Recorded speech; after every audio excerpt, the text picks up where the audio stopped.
Hello, in front of me I've got Hyundai Santa Fe. In this video I'll show you how to navigate through instrument cluster. In the beginning, take a look at the left side of the instrument cluster. Right here we've got this panel.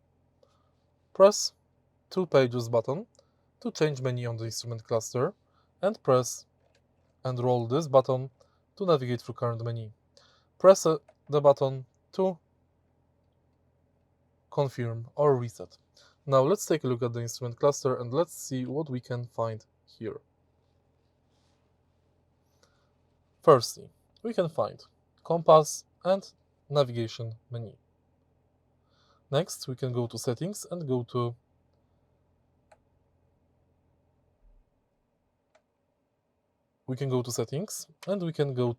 assistant menu.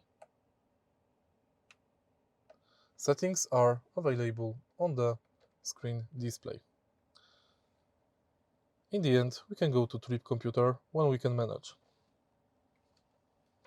current trip, since refueling, since start, since reset, engine temperature, tire pressure, idle mode, and that's basically it.